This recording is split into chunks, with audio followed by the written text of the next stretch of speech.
Everyone, welcome to today's video. So I wanted to quickly do a short commentary, well, as short as I possibly can, on the Future Initiative gear set. This gear set is on the PTS, and I made a video showcasing it, talked about a little bit of some ideas, but I also want to show you a little bit of gameplay as well. So in post edit, I have some gameplay that I got the opportunity to play with another content creator, Be Righteous Identity, and we played a two-man heroic mission. This is the clip you're seeing here.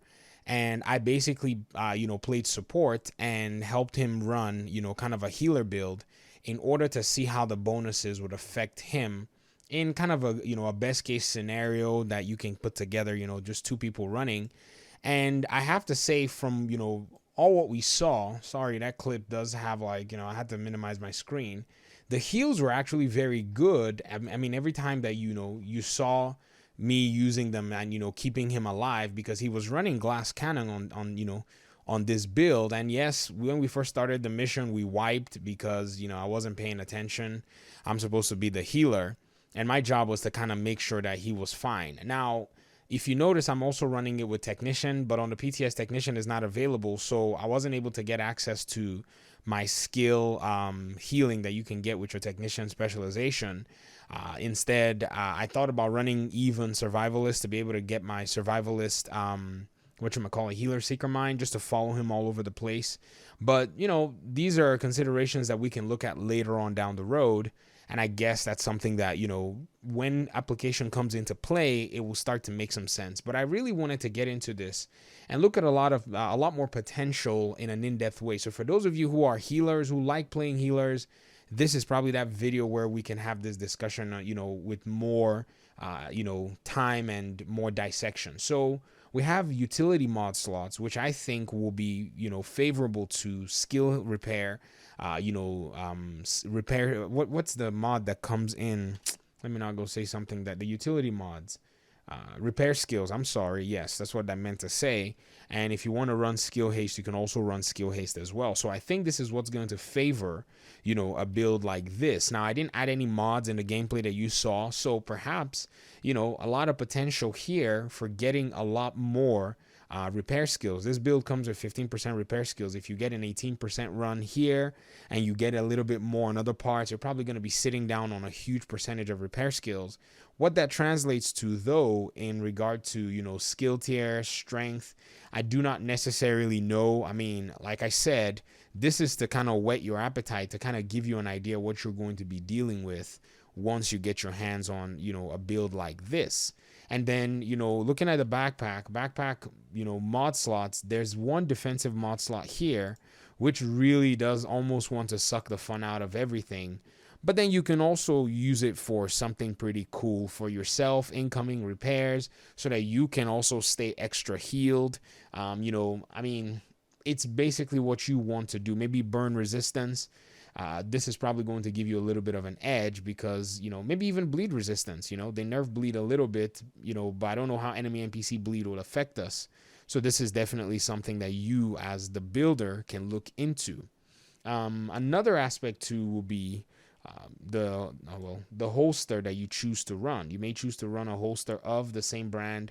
You may choose to run a holster, of another. The reason you're seeing a Forge holster here is because it just crossed my mind that what if I wanted to run kind of a slight tank, because I will be on the shield skill tier 6, if you understand what I mean. Just by running all 6 of these, it will take me to the skill tier 6 for a tank, and at the same time most likely be able to give me some kind of a sustainability where I can step out of cover and help heal my teammates. And so I just thought about that. So that's why you're seeing the Forge holster. I could run any other kind of holster. I could run, even the Imperial Dynasty holster, even though it's been slightly transformed.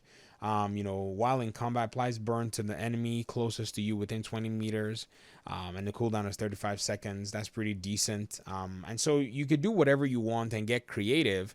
But the chest piece and the backpack also kind of allow for you to make, you have a hard choice to make, in my opinion, because if you look at the chest piece, the ground control is actually pretty good. Like when somebody is in your heal, and one of the reasons you see, if you watch these clips, one of the reasons I continue to soak, Mr. Be Righteous here, if you look at that little action I took here, the reason I continue to soak him in heals is because, you know, the heals, they give him a lot more damage bonus. Let me see where I can find the action.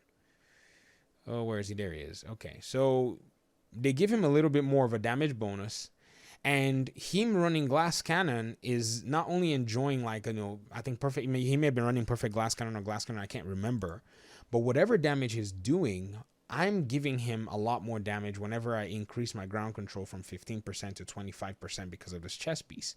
In fact, this says when you repair an ally, it says increases you and your ally's total weapon and skill damage by 15% when they're full armor. So when he's at full armor, he'll be doing 25% extra damage, and because he's using Glass Cannon, it's kind of a give and take. I have to keep him really, really full on his bonuses.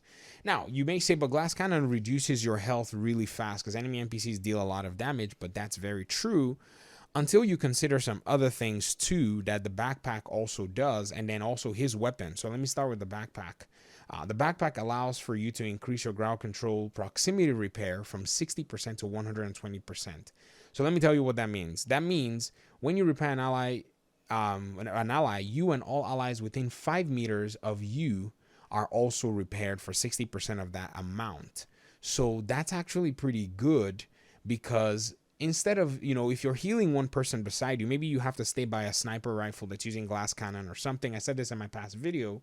This backpack is not going to be giving everybody else within that range extra, healing and putting them in full armor, giving them more damage. Now, if you worry about their armor, there's this exotic here, the Ravenous. This exotic is going to probably be challenging to get for a lot of people. There'll be a lot of farming going on for the raid. This exotic is very good. It needs its own video, and I'll make a video for it.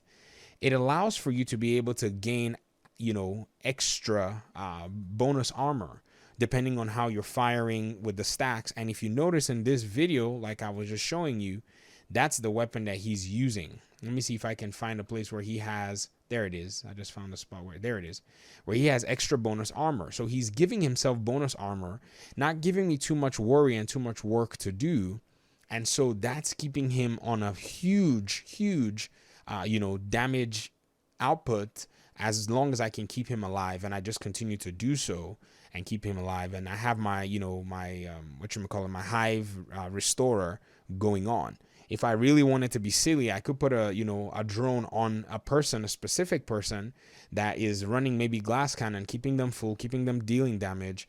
And then I can do something else, like maybe use the Seeker Mine or use a Chem Launcher. Chem Launcher does a good job because it really gives a huge burst of healing. So these are my thoughts from testing this in a 2-man scenario. I have not been able to do anything more than that. If I can do anything with the 4-man scenario, I'll let you guys know, but I don't know. There are many more things to test in this game, and it's crazy. But this is basically all I've got for now. So I want to hear your thoughts in the comment section. I'll be doing these as well for other gear sets once I have the time, hopefully, God willing, fingers crossed. I don't know. And I guess that's basically it for this video. So thank you so much for your time and audience. I appreciate you guys so much, and I will see y'all in the next one. Peace out.